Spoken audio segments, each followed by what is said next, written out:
Good Sunday evening, everybody, and welcome to another episode of Talking TSR. I am your host, Chris, and to my virtual left is Rick, as always. Hey, Rick, say hi to everybody.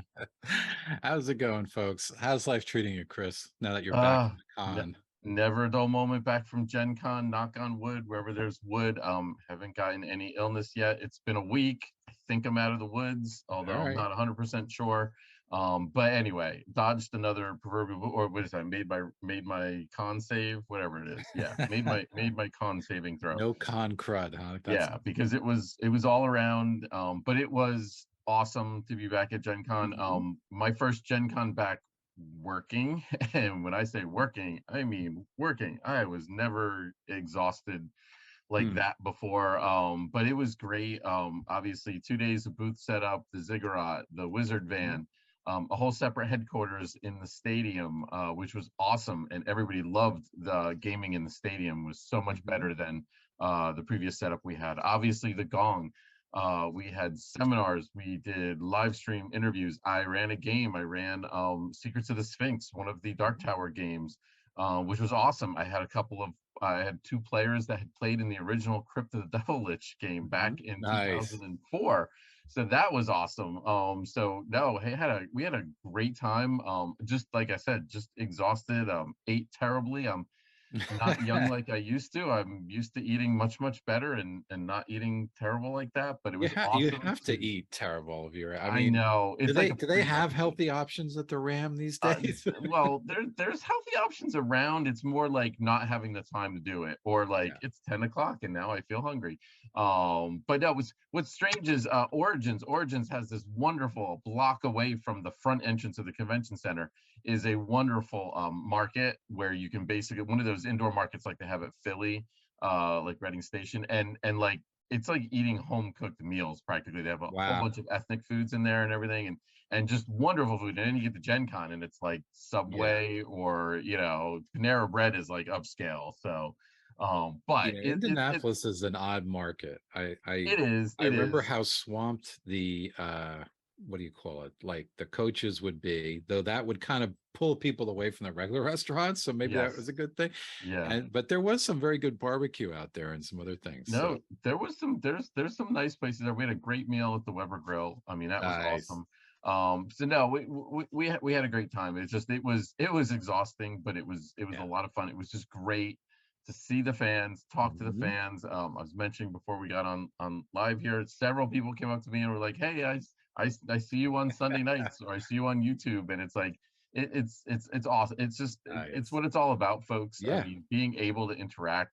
Yeah. I'm dragging you out there next year, Rick, only because Oh, we I'm need help there. on the I 5e was, side. yeah, I Um, was feeling it. I was sorry I couldn't be out there this time, folks, because of work and other real work and other reasons. But I yeah, think he just said I do fake work. I think is what he just said. you know, well, no, you're an official employee, so I'm still on the other side, unfortunately.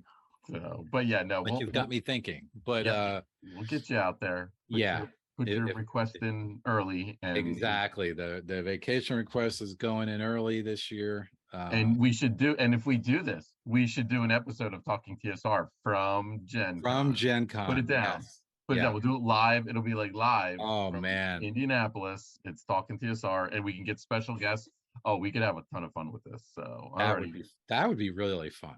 That yeah, would be really it'd be fun. really cool. Well, we should just grab random people walking Yeah, by and that like interview them and say, "Who are you?" just And pull them into our space, and what's your yeah, favorite module? Quick, now you're on camera. exactly. It's live and don't swear. Yeah, So, yeah, anyway, so we can talk about Gen Con the entire night. That's yeah. not what we're here for. But I had a blast that, and I would be remiss if I didn't bring Rusty in for a little appearance here. Hopefully, you guys can see Rusty. He is definitely not a rust monster. Please, nobody get sued over him. But he's a corrosive creature, There and you he's go. going to be our official mascot, I think now, because it doesn't get any more old school D&D than a corrosive Corrosive creature. creature. Yes. Yes, exactly. So all joking aside, we are here for another Yeah. exciting episode. We are finishing up the Saltmarsh trilogy, the original Saltmarsh trilogy, with 1983's U3, The Final Enemy. Got the cover up back there above me. If Elena want to throw up the cover, the throw up, that sounds terrible. If you want to put the cover up in between us, that would be awesome. And this is what we're going to talk about tonight. So again, very different adventure here. We already discussed U1 and U2 and how those are very innovative. This one probably a little less innovative because it was more of a hack and slash. But you know, when you put things underwater, everything makes it a little bit more complicated. So, Yeah, so Rick, why don't you start off with some of your opening remarks on sure. this module? Well, to start, just kind of riffing on what you just said, we've talked about how this series has got different feels for each book, and Yeah. it continued right along into this book, in that this had a very different feel, I think, from the first two. Much more hack and slashy. I have to be honest, on rereading it after so many years, because this one I know the least, and I'll be honest about it, out of the three, to be sure. I found it a little dry for an underwater module, no pun intended. Wow, that was good. Yeah, and obviously the underwater aspect though is an enormous part of Yeah, this. You yeah, can't, that's the elephant in the room, I think, is the fact that two of the three dungeon levels are underwater and the DM and players have to deal with that. yeah. So Or is it the elephant seal in the water? yeah, Is that that's what it is? true. Yeah, Yeah, yeah. Something like that. Yeah, no, I actually agree with that assessment. I think that's pretty spot on. We didn't even compare notes ahead of time, folks. But yeah, this adventure, innovative in the fact that it was set underwater, or should we say two-thirds of it was set underwater. And that in itself was new. And we've all been there, folks. We've all been, oh, wouldn't it be cool to have an adventure underwater? And it is yeah, cool in small doses, but you know, after a while it does get kind of tiresome yeah. probably, and you know, there's some mechanical things that you got to work around. Mhm. But in general, the adventure is fairly bland. It is pretty much it, and it even starts with the maps of the lair are actually not that interesting, Yeah, and except for the fact that they're underwater.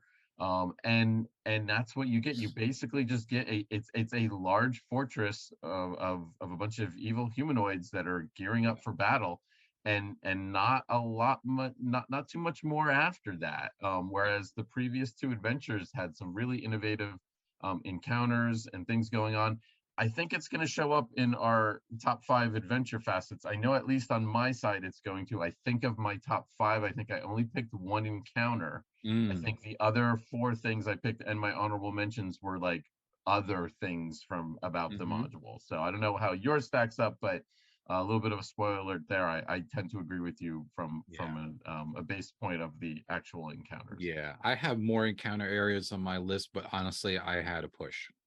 Yeah, I found so much sameness, and there's a point I think early on in the book where they even say something to the effect of, and I'm going to say Saha again. Some people say Sahu again. Chris and I were kind of joking about this, before air. yeah, So I might even flip back and forth, but for now I'm going to say Saha again because that sounds a little more maybe yeah, non-traditional, but a little more sinister. um, they make some comment to the effect that the Sahuagin like things the same. They like uniform quarters. But yeah, I think that aspect worked against the design. It was one of yeah. these things where if I got to the point where I felt like if I read about one more room with a coffer in it, I was saying to myself, they Yeah, must have bought the coffers in bulk, for this yep, place. yeah. Um, and it just got very samey after a while. Yeah, the final enemy actually was a locked coffer. I mean, that's really what it was. I mean, one locked coffer after another, and it was like, Yeah.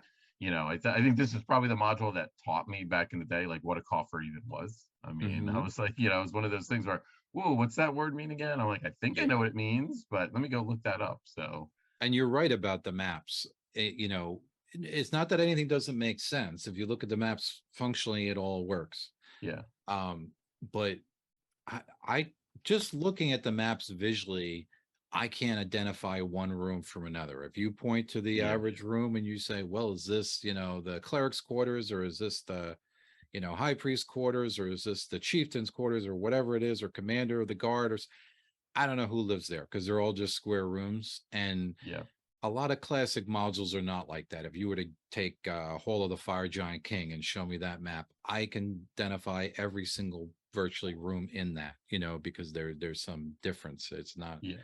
And so uniform as this. yeah, we even saw it in the haunted house in U1, where you could look at a lot of those. You could tell, oh, that's definitely the kitchen, that's the dining room, that's one Yeah. of the bedrooms in that, and then there was some furnishings in it, and even down in the basement part where you had the sea caves and that they showed you on the map like the bolts of silk and whatnot. Hmm. So I agree. It was interesting how the maps, probably something I should have looked into is, did the cartographer change Mm. from this adventure to the other? This one, it, like I said, it didn't feel, I really wonder when they developed this series if it was really a conscious decision, like, yep, round three is round three.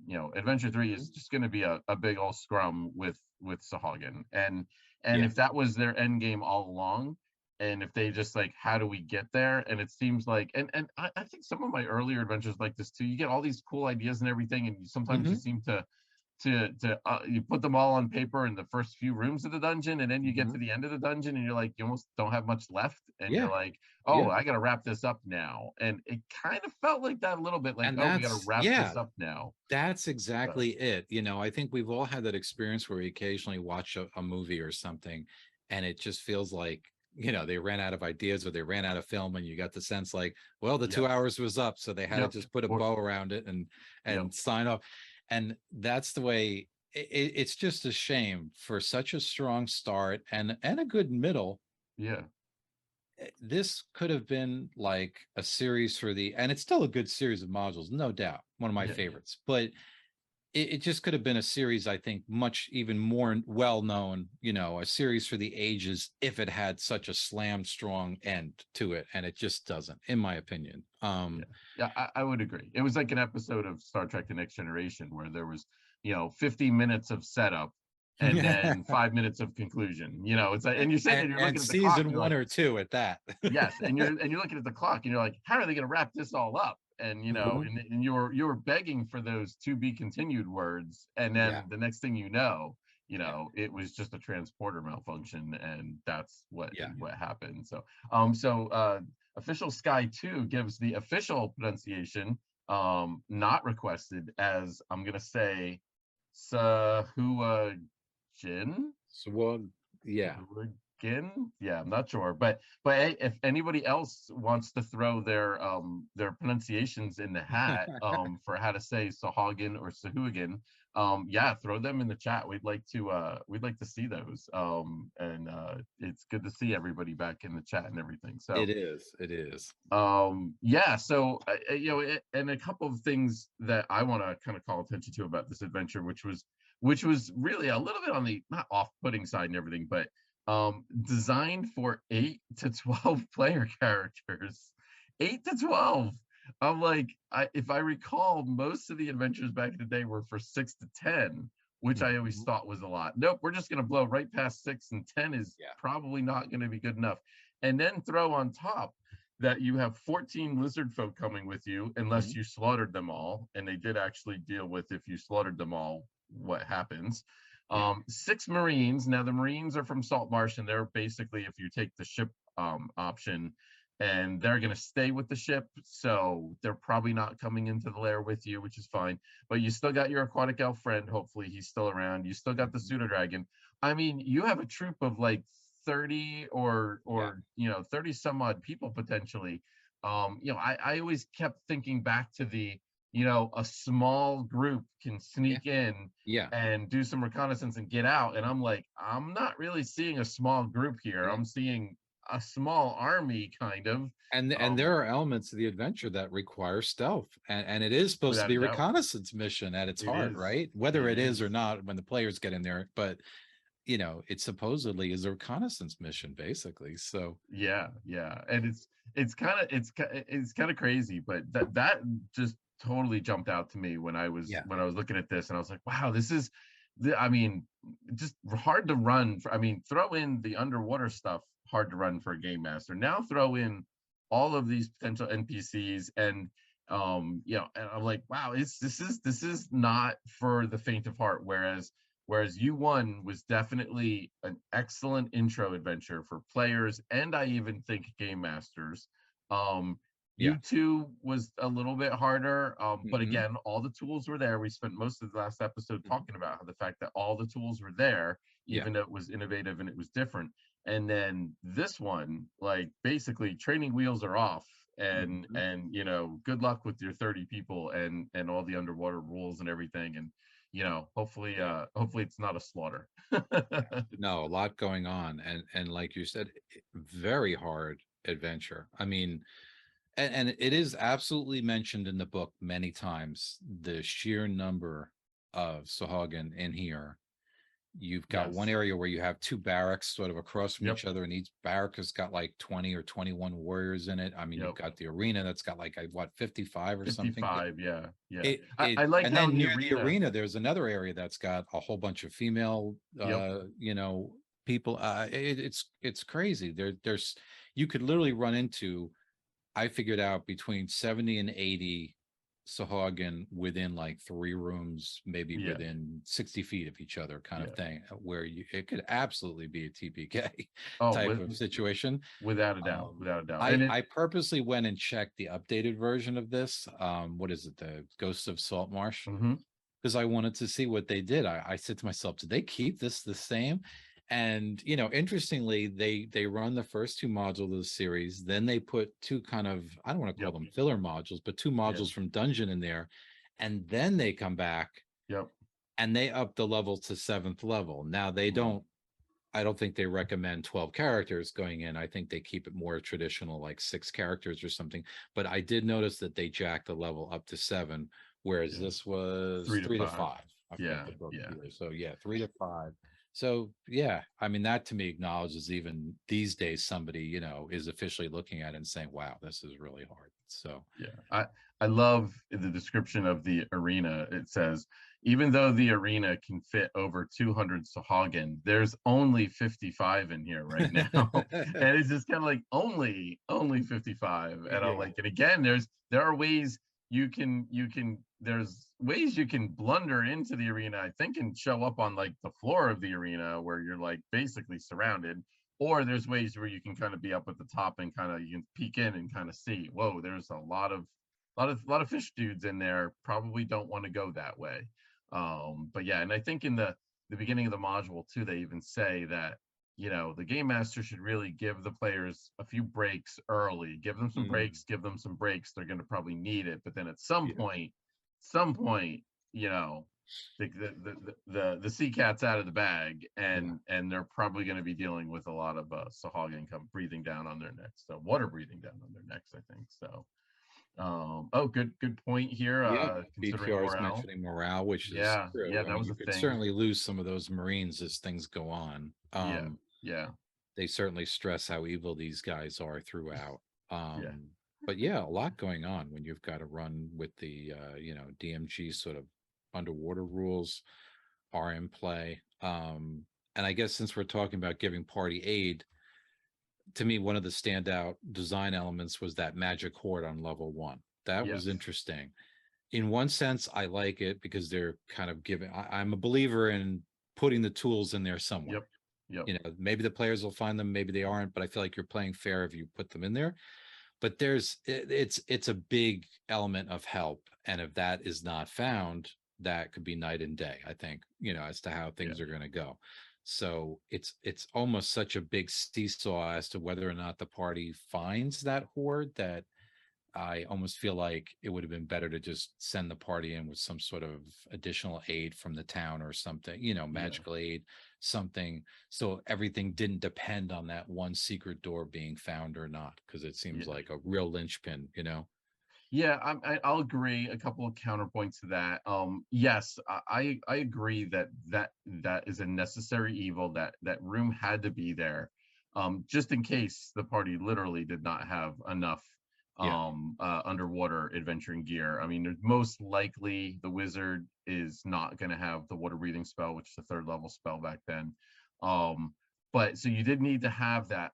I would have liked to see that spread around in Mhm. the previous two modules. I think you could have done that, where you could have made that not such a big, like you said, like a swingy horde, where if you find it, you're probably in good shape. If you don't, you're probably screwed. Yeah. But at the same time, I did like the backstory on why all that was Yeah. there. I Yep. mean, they did explain that very well. There was a party of adventurers that Hmm. assaulted the fortress a few weeks before, and they were decked out with underwater adventuring gear and magic items, and it was all of their items, and a lot of the items, some of the items needed command words and whatnot, and weren't sure exactly what everything was. Hmm. But you could experiment with them and figure it out. So I liked that it was there. I would have preferred it also to be spread out through U1 and U2. You Yeah. again, that's where it comes back to. If you knew this was going to be the end game, if you knew this was going to be the final adventure, Yeah. these items should have been scattered about in the previous modules. And Yeah. then I think in the beginning of this adventure, take that word count that you were using for that room description and say, okay, they should have this, they should have that, they Yeah. should have this. If they don't have these things, you need to probably work them in somehow. Here's some ideas on level one where you can do it. Because the one thing I didn't like was that encounter was up on level one in the air, and it wasn't really guarded. It was hidden, Hmm. but it wasn't really guarded, and that I'm not a big fan about. And again, they tried to explain it that the Yeah. Sahagin knew that they were magic, but they weren't sure what they did, and obviously underwater things are not that going to be that big of a deal. Potions of water breathing to a Sahagin's not going to be important. So Yeah. so I get some of the rationale. I mean, they did as good a job as I think they could have rationalizing Yeah. its location, and but it is, you look at that for third to five level characters. I mean, that is a horde, Oh, a absolutely. absolute Yeah. horde of, I mean, just take those magic items and leave. I mean, just like, yep, Exactly. sorry, nothing to see here. Those were the days, where Yeah, players might very well grab and go. yeah, And again, definitely. like you, I like the backstory there. I love the whole incorporation and the details throughout the adventure about the previous party. I guess comparing this with you too, you don't have to worry too much about competition from fellow adventuring parties in this area because they don't seem to be faring very well. But yeah, I like the backstory of, with Elmo and his party, and it Hmm. explains why that stuff's there, and maybe why it's not all assigned to different Sahuagin people, but it's a lot in one spot. And it's just Yeah, like I said, for me it's a linchpin. It's a it's a you literally, as a DM, you almost have to make sure they find it, or it's yeah. probably going to be trouble. Or sneak some of those items in a couple of other early Right. encounters that makes Yeah. sense too, but that's a little bit tricky too to Yeah. have to do that. So back to the sameness of the encounters. Okay. I actually thought this module loves bullet lists, bullet point lists, Hmm. especially for the treasure, and for other things too later on. But I also found it was actually hard to pull out what adversaries were in each room, because again, they took all the stats and they put them in the appendix, and I think that's fine that they Hmm. collected them all in the appendix so you weren't repeating the same things over and over again. But still, I mean, kind of like how 5e does the when they bold a monster's name when it's there. Like, I would have liked a little bit of bolding or underlining or something so that you could quickly look down and see, like, oh wait, what's this room that they're about ready to blunder into? And it's like, oh Yeah. good lord, there's 21 Sahagin in there. Like, Hmm. huh. I think that would have made things a little bit easier to actually run this adventure. Yeah. Not that I'm trying to say that 5e is superior or anything, but a little bit more formatting I think Yeah. would have made that a simpler Definitely. thing to run at the table. Yeah, no, I agree, because there are some areas in here that are a little complicated. I'm thinking Yes. mainly of the throne room, for instance, where Yep. there's quite a few different kind of adversaries with different armaments and such. And for a DM, obviously, you want to know what the story is before the characters go blundering in. So, Yeah. Yeah. I agree. I mean, I kind of like that. I've kind of the last couple of years I've kind of really kind of taken the design approach of that. mhm, As a game master at a table, how do I want my information presented? yeah, And I think, and again, they did that great with the bullet points. I think that's outstanding, and I've done mhm, a little bit of that because I do think it's nice. It breaks up those wall of text a little bit. I know it's not as fun to read, but when you are dealing with a list of things like mundane yeah, equipment in a room, or what's in the chests, or what's in the yeah, crates, or treasure, it does sort of make some sense. It just makes it a little bit easier to run. I mean, folks definitely. out there who are game masters, you know full well you're behind the screen, you've got the whole adventure, you've got all the NPCs, you have 6 people trying to talk to you at once. Yep. There's a lot going on. It's so, I mean, Yeah. I prepare and I prepare, and I've written the module and I'll still forget things Mhm. just because I was distracted at the game table. So anything that Yeah. you can do to kind of call attention, and whenever I get ready to run an adventure, I've got highlighters and red pens and all kinds of stuff Yeah. to make sure, do not forget that Yeah. that the I orc agree, has a man. potion of I giant strength. and I love bullet lists. I have to be honest, and you probably know that because you've seen a lot of my writing where I incorporate it for treasure lists, like you said, Yeah. and things because I like being able to scan. And even Gygax, in a lot of the modules he wrote, he would use numbered lists of adversaries, or he would use kind of bullet lists or similar to bullet lists for treasure contents. He would break it, Hmm. for Fire Giant King and things like Yeah. that. He broke it Yeah. out by chests in a very easy to read way, and I think it's a good thing.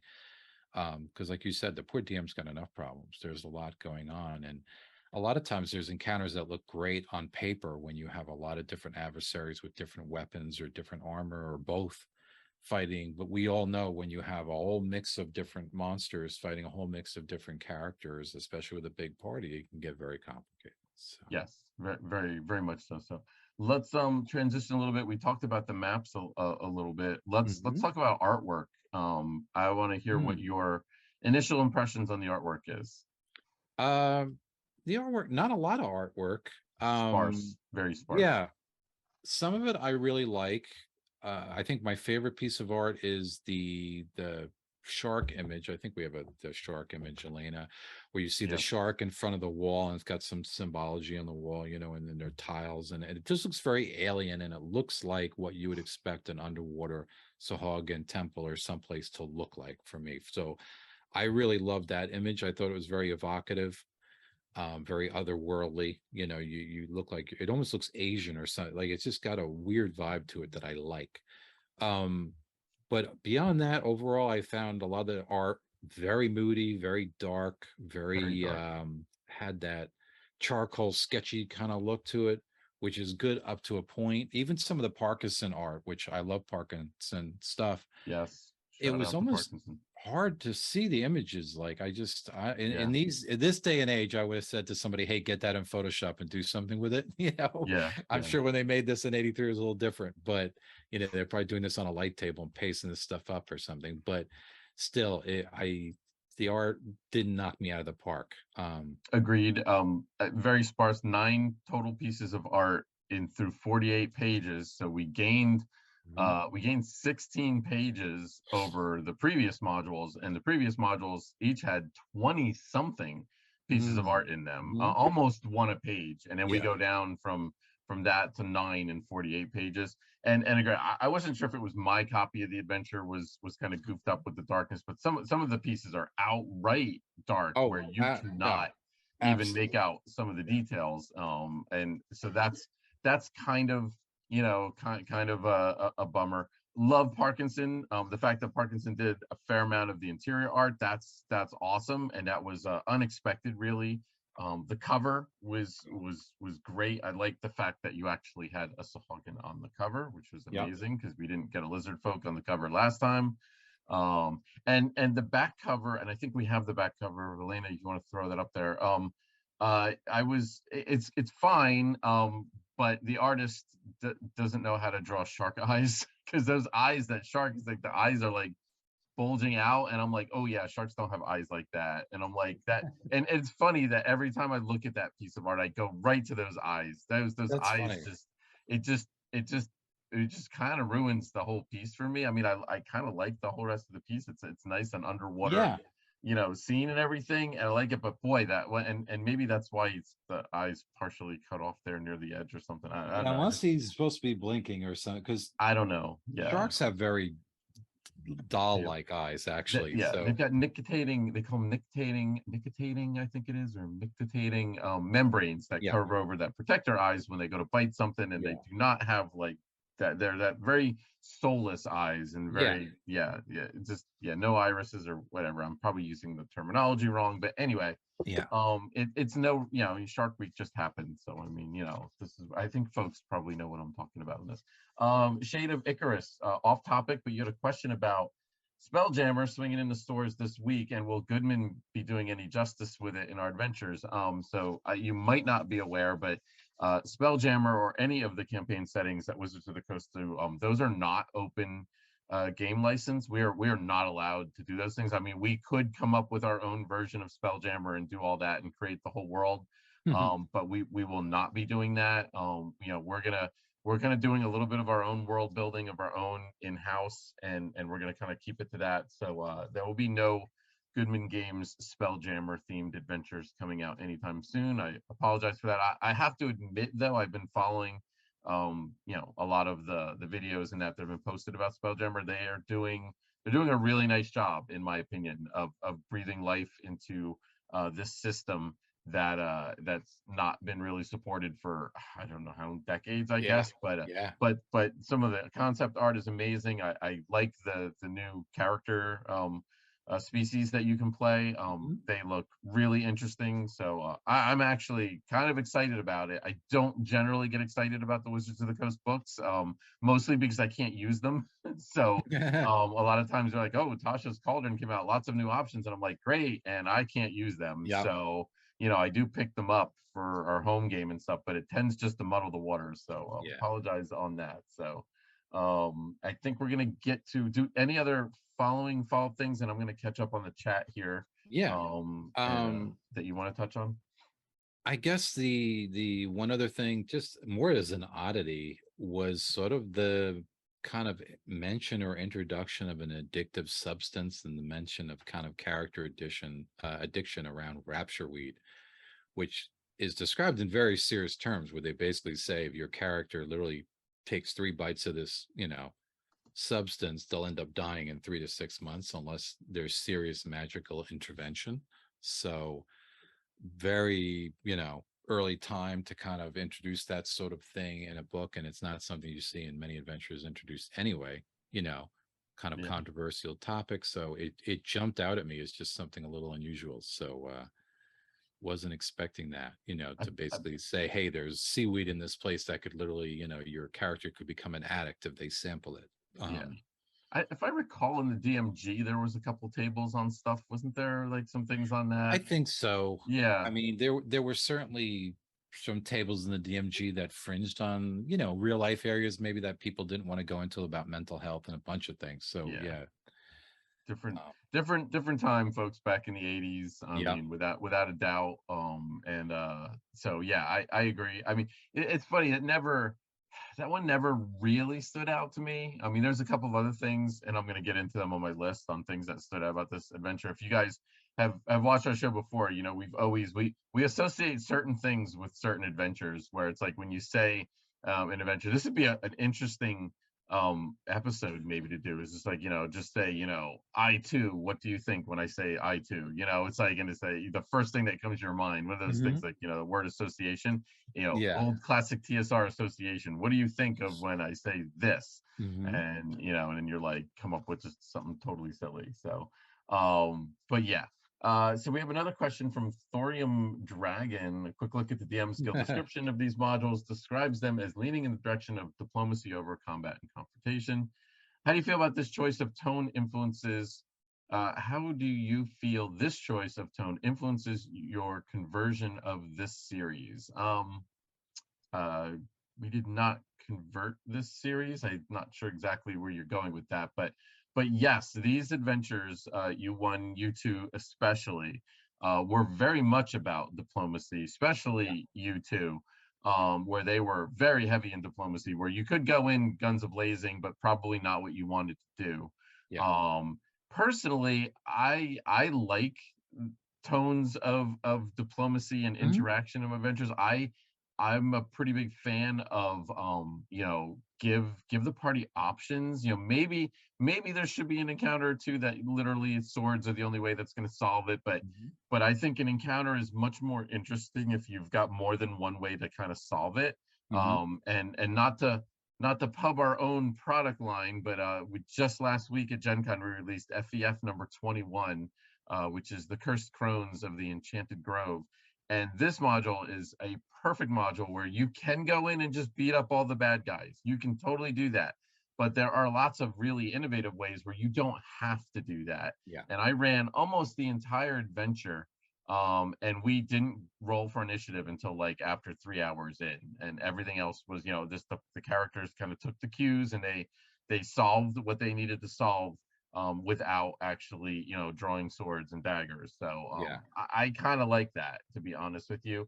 But I like options. I'm not a fan of when a designer forces you to interact with Mhm. something, and you're not allowed to attack it. Yeah. You can go too far that way too, and Yeah. and I think, you got to catch that balance, because Yep. again, adventurers, players, they're going to do things you don't expect, and if you have Yeah. a role-playing heavy encounter, you better be prepared that they're going to draw Yeah. swords at some point Player next. choice, or at least the illusion of player choice.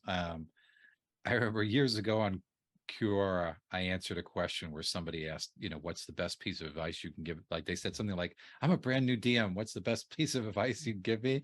And I answered something to the effect of, your character, whatever you plan is going to go off the rails, sooner or Yeah, later. So you might as well just enjoy the ride and have fun and don't get too uptight about it, because yeah, that was, and reading your comment, G Blaster, yeah, this could have been an example of an early module, or this designer saying, hey, we want to get away from that. But like Chris said, the choice is there. The characters could go in and have one heck of a fight with a whole bunch of enemies, or they could, play it in a stealthy way. And again, technically the mission here is reconnaissance. Now, as we know from the first Rambo movie, what starts out as reconnaissance doesn't always end up as reconnaissance and just taking pictures.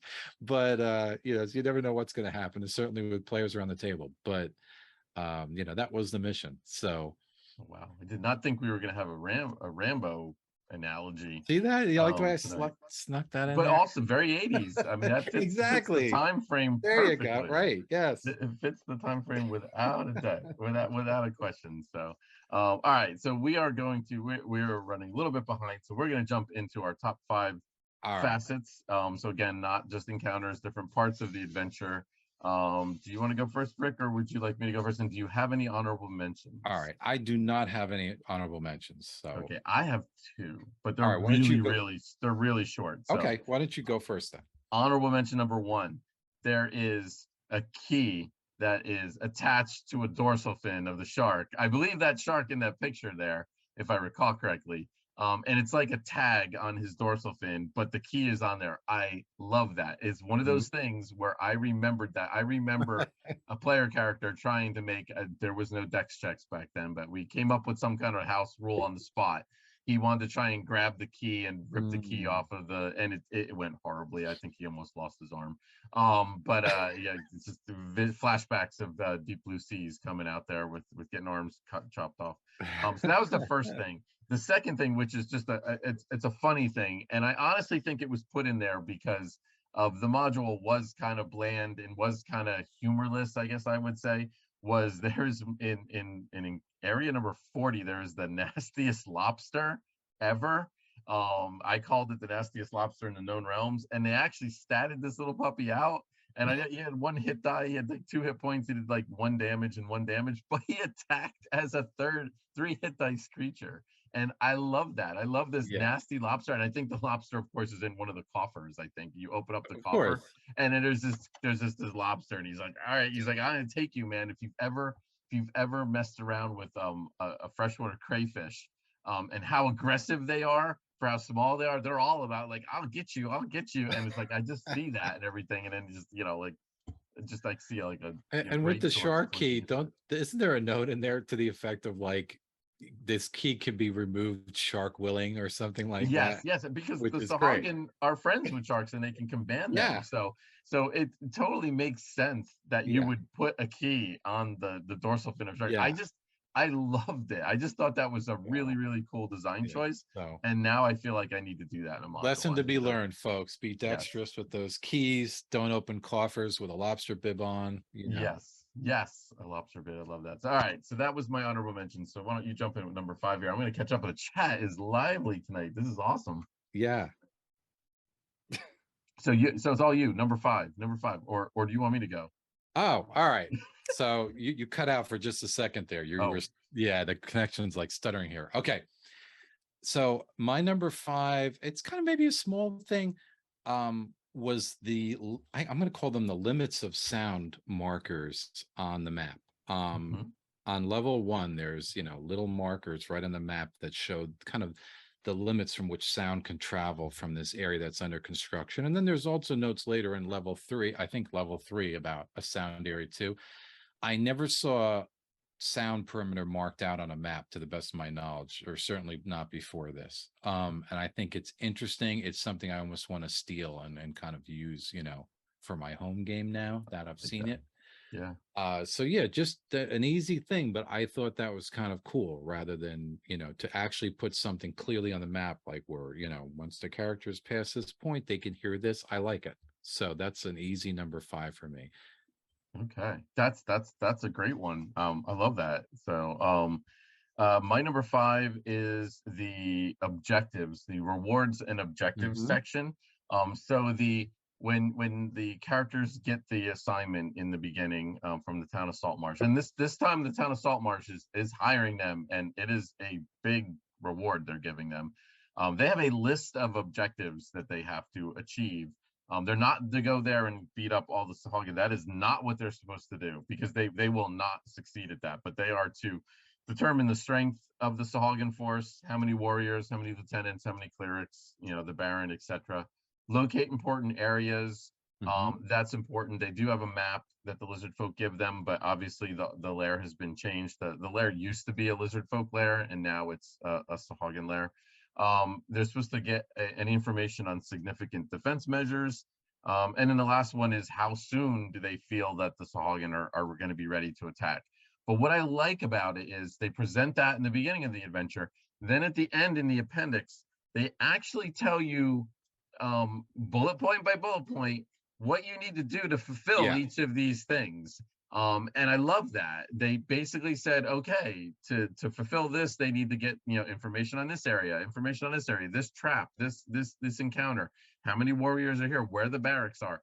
Hmm. I love that. I mean, again, that's presenting a different type of goal for the player characters, Hmm. but also measurable goals. It's one of those things you always hear that in management classes. It's like, goals not good if it's not measurable. Hmm. So it's kind of like, I like that. It's like these Yeah. objectives are perfect because they're measurable. Yeah. So I really love that. So I love that 1-2 punch of, Hmm. here's what it is in the beginning, and here's how you fulfill all those. So my number Yep. 5 is the objectives and how to obtain them. Nice. All right. Moving to my number 4. I'm giving it up for Area 13 for our good old captured magic user Elmo. Again, a sort of straightforward prisoner situation, but oh my goodness, the notes you get. I mean, we've talked about this series as a whole. You're for all the difficulties they present at different points, these adventures or challenges for the DM, you certainly prevented. You're given notes to handle things. Yep. Well, I think every contingency possible for poor Elmo is detailed out. Whether you restore his health, whether speak to him in the dead, anything. If you can think of it practically, I think he gets like a page and a half of notes for this guy. So it's really well covered. Everything is there for the DM to handle this. Basically, if you read it and you prepare, you could absolutely handle this prisoner without having to wing a lot of important things. So for that, maybe it's overkill, but for the completeness of the notes and how well detailed it is, and the fact that there's a really kind of important ally there who can pass along key information about a magic item, and maybe his previous party, etc. For informational purposes, I give it up to that area 13, good old Elmo. All right, excellent. Yeah, I'll agree with that. My number 4 is, this is a little strange, but playtesting. Playtesting was actually listed in the credits. Mhm. I didn't have a chance, but Hmm. this adventure was published in '83. I'm guessing adventures previously have listed playtesters before. But I would like to actually go back and take a look at that at some point, Hmm. because I can't recall like a playtester section. Normally the Yeah. credits are designer, art, editor, and special thanks or whatever. So I love that they listed the playtesters, and then taking it a step further, in the intro section, there's a special important note in the intro about the playtesting results and basically warning the game master of all the pitfalls that they could fall in, and reminding them that, you know, the PCs have to have solid tactics. They need to use thoughtful play. They need to be thinking ahead of what they're going to be doing. When this happens, this is going to happen. And the fact that, you know, helping the game master prepare, they should have a few extra items, magic items, to help them out with underwater exploration. If they don't, you really need to probably be a little more heavy-handed with getting them to that area 18, like we talked about, that had the horde of underwater adventuring gear, magic items. So and you know, they really say the game master is going to have to really stay their hand to just not slaughter the PCs, Mm. um until that balance tips, and until Hmm. something happens, and then it's going to be like all bets are off and they're going to come at you, Yeah. basically. So I really appreciated the call out to playtesting and the list of the playtesters, and the fact that I've always taken that, you know, as very great advice, that Hmm. playtesting is extremely important, especially when you're dealing with published adventures. I mean, not so much your homegrown stuff, but certainly Yeah. published adventures really must be play tested if you want to strike that balance. So Yeah. that's my number Yeah. four. That's interesting. Unexpected point there, but a really good one. Um, all right. So where are we? Number three. Yes. We have our first, I guess, crossover, ding-a-ling. Oh wow. Um, and it's probably one we didn't expect. I also called out the goals, the end section Okay. on you know, the mission parameters and whether they were fulfilled, really strictly because of that second section, the fact that they actually give measurable elements, you know, like where one of the goals was like identify key areas, but then at the Hmm. end they list like, well, if the characters, you know, found the barracks and they found this and they found that and did these things, then they accomplished that point. I Yeah. love that, especially the fact that the players don't know what those things are, Yeah. but that, you know, it gives the DM, hopefully the DM has kind of skipped to the end and read everything thoroughly and can go in with that knowledge.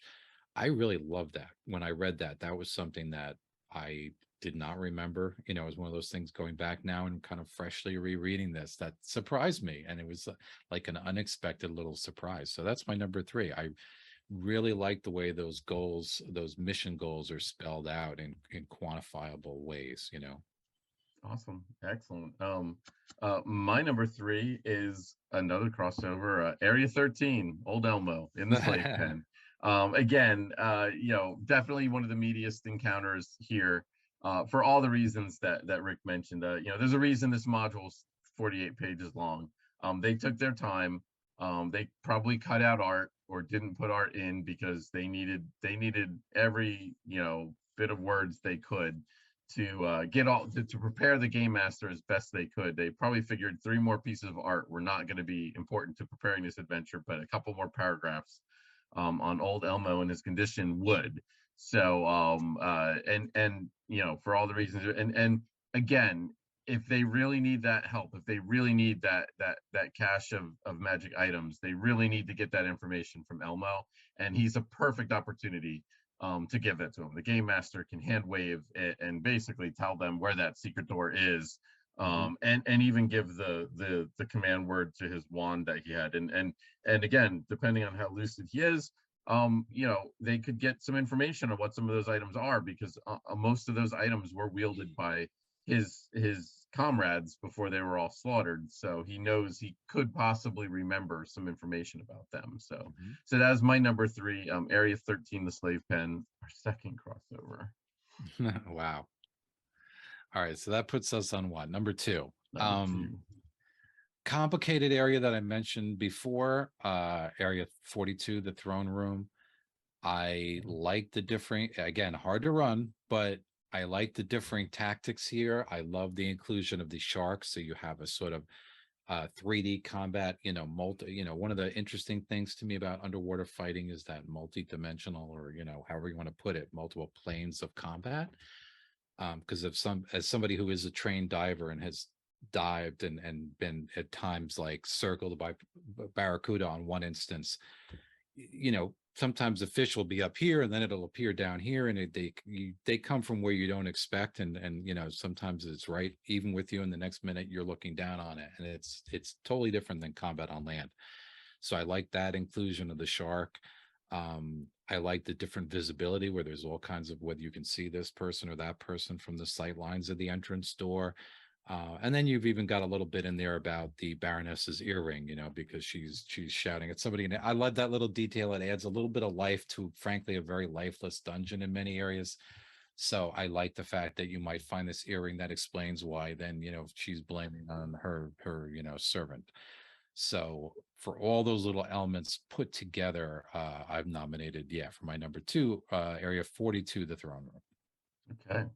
My number 2 is the compiled stats in the appendix. And again, they did this previously. I think I even put this on my list the previous time. And I apologize for that if I did. But again, I love it. I love the fact that with all the Sahagin in here and many of the stats being repeated, they compiled them all in the appendix. As I mentioned earlier, I would have liked to have that shout out in the text of bolding or something to kind of help reinforce and help remind the game master what's in every room. But in the appendix, they actually did that. They actually listed where all the warriors were. They say 24 warriors are in this room, 27 warriors are in this room, 10 are over here, 3 are over there, 6 are out on patrol. So they did that. They gave you the stats. They gave you description, just enough description, a little bit to set them apart. The priests are a little bit different than the lieutenants, which is nice. They tell you their treasure. I think we didn't really talk about this, but the treasure was very innovative in this and very thoughtful. And you got to think about it. You're not going to have a lot of paper or wood items here. You're going to have, gems and jeweled objects and that and those type of things. So very thoughtful that the magic user spellbook, Elmo's spellbook, was like varnished basically, so the pages wouldn't get damaged, and I believe the scrolls were as well. So that there was that again. We mentioned that in the previous 2 adventures, how there's these little details that were amazing that they added that they didn't have to, but just made it that much more believable. Love it, and I think the combined stats, and they had sections for the Sahagins, sections for the Marines, sections for the Lizard Folk contingent, and then even Oceanus, your aquatic elf, and the pseudo dragon. Those were all there for you. So I thought that was a very useful part. If I recall, when I ran this, that was one of those things. I had my mom photocopy that page or those 2 pages, so that I didn't have to like keep flipping back in the book or whatever, and I could, and then have to rip pages out of my book. So I love that. So that's my number 2, the compiled stats in the appendix. Nice, definitely useful for this particular adventure, even for your allies. All right, my big number 1, I did again push to include an encounter area here. I went with area 50, the torture chamber and cells. I'm a sucker for different cells with different contents. To me, it's just a riff on, different chests or different statues or any of those rooms where you explore different things. I thought it was cool because you have different prisoners where there's sort of different interactions possible. You've got a Triton, you've got I'm going to say Lokatha, but the Lokatha doesn't speak common. He only speaks, Sea Elf and Lokatha, but the Triton speaks Lokatha. So there's a sort of language, interplay here where maybe you could get the Triton then to translate what the Lokatha is saying, unless you have Oceanus with you, which I guess he could, since the guy speaks Sea Elf, he could talk to him too.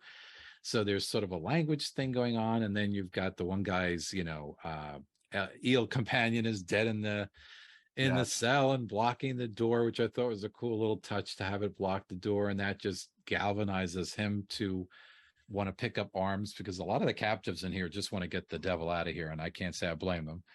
But these guys want to fight. The people in this area really want to join you. So you're given 1 or 2 potential allies with kind of interesting stories and abilities to join you. So I like that. I like the fact that right here in this kind of 1 cell area, you get a couple different NPC kind of, that the DM can have fun with. And it's right next to an area that really obviously reinforces the evilness of the Sahagin. So yeah, that's my number 1. We'll kind of put that in a bunch, the torture chamber and cells. We'll put them all together. All right, excellent. Number 1, great. So I have a number 1 that's completely different. So Okay. That's awesome. So my number 1 is, it's a couple of sections actually. It's the journey to the fortress and back. And I love it. They spent a couple pages in the beginning of the book about it, and then 1 page in the appendix.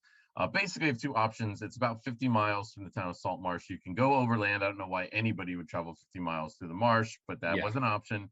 You could also go by sea. There's a good chance the PCs have captured the Sea Ghost, so you could actually use the Sea Ghost, or if you don't have the Sea Ghost, you get a ship that's very similar. That's where the Marines come in from Salt Marsh, so they can actually run that. But I love the fact that the two different things. If you go by sea, you're definitely gonna have an encounter with giant octopi, which is awesome. But then there's this real thing of once you arrive, you have a big ship sitting off of a an island essentially. It's probably going to get noticed unless you're very Mhm. careful about hiding it or dropping the PCs off before you get there and hiding it in a cove or something. So there's a good chance that some of the Sahagin are going to come out to the ship and attack it, Yeah. which is a sound tactic because it's less that you have to deal with in the lair. Hmm. And they even talked about that. They even detail that force that goes out there and tangles with the Marines. You could leave the lizard folk and the Marines to handle them. Meanwhile, you get some advantage, and not as much advantage as I think you would have. I think it's like 24 of them come out, but Hmm. I love that. Hmm. And if you go over, if you do the marsh and the overland journey, they describe the marsh in detail. They give you an encounter table, and it's nice because the encounter table is not just a list of encounters. It give you a couple little lines about the encounters, which is kind of cool.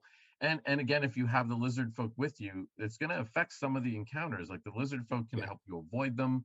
Hmm. There's a good ranger that would help you out potentially, not like storming the castle or anything, That's right. but Yes. he will avoid if you're with the lizard Yeah. folk. He will not. He will go his merry way, and he will never encounter you in that. So, Yeah. I thought that was again those little details, that little Hmm. extra touch, I really liked.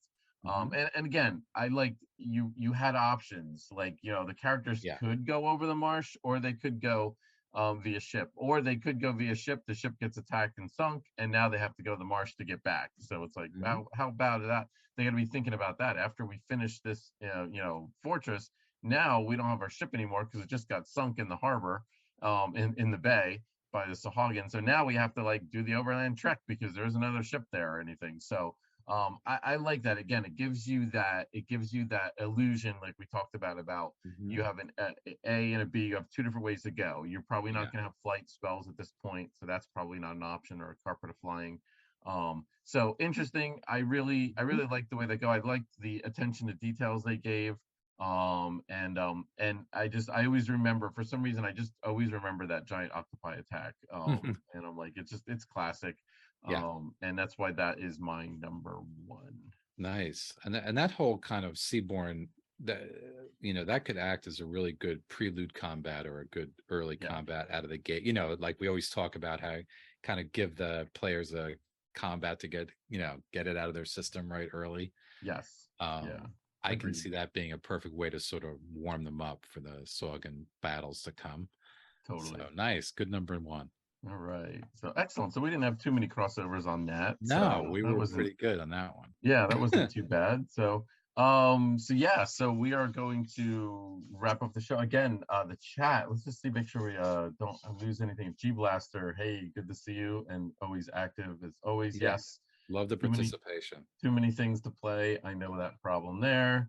Oh, Don't we all? 5e Cyberpunk 2020 conversion. That's ambitious. Cool. Yeah. So great. Guys, excellent participation in the chat tonight. Yeah, That was fantastic. We love it when you guys absolutely. when you guys are chit chatting away. It makes it feel like we're not just talking to a screen here, and there's actually Yeah, people out there listening to us and actually want to hear what we have to say, which is amazing, actually. yeah. So, Rick, tell them what you got to tell them. All right. Well, as usual, folks, if you enjoyed tonight's show, please give us a like, give us a follow. If you're watching us later on YouTube, don't be afraid to subscribe. It does help us out. And both during the live broadcast, as tonight, we were very fortunate to have a really engaged audience, which we absolutely love. And later on too, if you're watching on YouTube after the fact, drop a comment there. We read every comment, so we like to hear it. And if you have even book suggestions for some of the next modules or whatever we should cover, we come up with our own internal list, but we want to, as my old DJ boss used to say, play what the people want to hear. So we'd like to hear your suggestions as well. Our next show is coming to you on September 4th at 8 p.m. And we're going to cover the module N4 Treasure Hunt. Talk about an unusual module there. So that should be a very interesting conversation. Yeah, so slightly obscure one, I think. A It little was under at the the tail. radar, certainly. Yeah, it was on the tail end, I think, of the Mhm. glory days of TSR. But I am really looking forward to busting that one out. That was the original funnel, folks, the original zero level funnel. Yeah. Those of you who love DCC RPG, that was the one that pretty much started it. You Mhm. could really make a lot of interesting parallels. I think we probably will make some parallels about that. So yeah, check that out. A couple things, we a couple of our shows coming up in the fall here. We're probably going to revisit some of our top lists that we've done before. Rick and I have actually never done a top 10 favorite modules list together. I've done Right. one on a different show, Yeah. right when the pandemic started, but that was 2.5 years ago now. It's interesting. I Yeah. think I think we're gonna revisit that. I think we're gonna do like a top show of our favorite adventure series. So that's taking them all from all the parts of them, and then also our top like 10 favorite modules. So I'm really looking forward to that. Yeah. And we've got a couple of other good ideas around the holidays, what we're going to Mhm. do. So we've got a couple of interesting shows. It's hard to believe that it is the middle of August already. And, it was hotter than heck here last week. And now it's a little bit chilly in the air. So it almost feels like fall and pumpkin season's right around the corner. But we'll get there. We'll get there, folks. So we're going to do our pearls of wisdom. Rick, Yes. why don't you jump in first, and then I will Sure. finish up. Um, I'm going to kind of steal one of my earlier points, or one of our earlier points, one of our crossover points from my Pearl of Wisdom.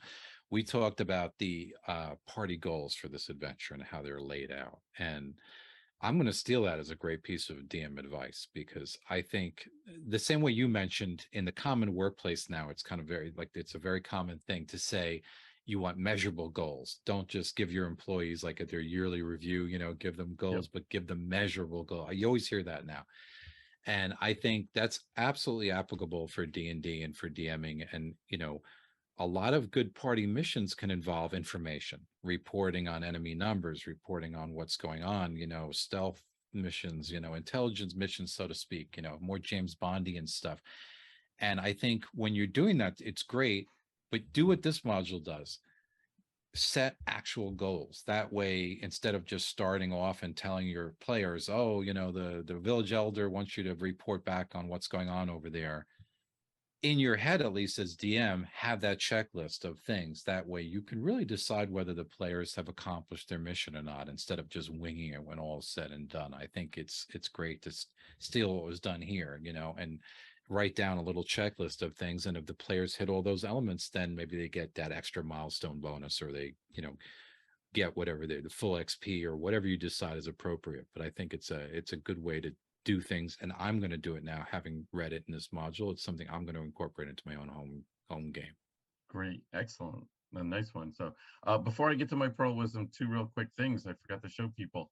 We have an official 5e Goodman Games t-shirt now. Get So it? yes, 5e apparel merch. I'm hoping that they're going to be available on the website at some point. We were selling them at Gen Con, so there's that. G Blaster, a quick question on how the printing and shipping of Crypt of the Devilich is coming. Again, this one has been out of our hands actually for a little while now. Off to the printer, everything is good. It's, we haven't heard anything. There are a lot of challenges out there right now. What we normally needed a couple of weeks for a printer to do a print job, now it's a couple of months. So everything takes longer, folks. Paper is hard to get to. We had to change up what type of paper we were using for some of our recent products and everything, because just availability and everything. So but Crypt of the Devilich is in that phase of it's out of our hands. Everything has been sent to the printer. We are now literally just waiting for it to finish up printing and then shipping to us. And then once we get it into the warehouse, then it's combining everything and getting it out the door. So yeah, so that's where we're at on that one. Looking forward to that. I think I have to do my pearl of wisdom Yeah, now give here. us your pearl of wisdom, Yeah, please. so my pearl of wisdom is a little bit related to this adventure. So I'm a big fan of giving the players the tools they need to succeed, and I think we saw that with this adventure. How Yeah. there was clearly a need that they needed some underwater adventuring magic items. Mhm. I love that. I've done that in a lot of the adventures I've done. If you look at FEF number 5, Into the Dragon's Maw, your 12th level characters, and you're going up against, like, off the top of my head, I think it's a CR 20 dragon. I think you're in over your head. However, even though it's a short adventure, there are numerous tools in the form of NPCs and also magic items that can help tip that balance. Mm. But if you just blow through the adventure and just try and get to that dragon fight, which you know about, you're going to miss some of those things, and then it's probably going to be harder. So give those tools to the players. Try and make it make sense, or at least a little bit of sense. And also, don't be afraid to seed those things well in advance. Like I said, Yeah. it would have been nice in this adventure if they would have seeded those things in U1 and U2, so it wasn't such a magic item dump in one shot. Like, here's everything you need in this one room. Yeah. And again, there's a way you could have done it. You could have spread all those items out, and then you could have had this room be an optional encounter or something that could have been used if they didn't find certain things. So Mhm. so that would be my thought, is always think ahead, always know where you're going with your story. And then if you think you're going to need certain things, like if they're going to need a dragon slaying sword, to face that dragon, don't put the Mhm. dragon slaying sword in the dragon's hoard. Yeah. That's not going to be helpful. But put it a few adventures before, and then if they Yeah. happen to have it, they're like, Mhm. oh wait, or if they get rid of that sword for some reason, they're like, oh, then they'll be like, oh, I guess we shouldn't have gotten rid of that sword. I guess we shouldn't Yeah. have given it back. So that would be my pearl of Nice. wisdom. I know it's kind of rambling a little bit there, but anyway. Yeah. So No, good point. thank you all for another wonderful show. If only the chat could be as busy tonight as it always is, we would love that. Yeah. Let's beat that. I think maybe we need to actually ask more questions in the chat. Maybe we need to ask more of you guys. Maybe we're giving so much that we need to start asking more. So maybe we will do that, and actually pose some questions to the chat, so that you folks can actually Mm. interact a little bit better. So I love it. I love the chat. I love you guys for listening along with us, for two Yeah. old guys reminiscing about old classic modules, decades old. But it never gets old. So, No. Rick, with that, you have a good night and a good week, and we'll see you in a couple weeks. All right, folks. Good night, everyone.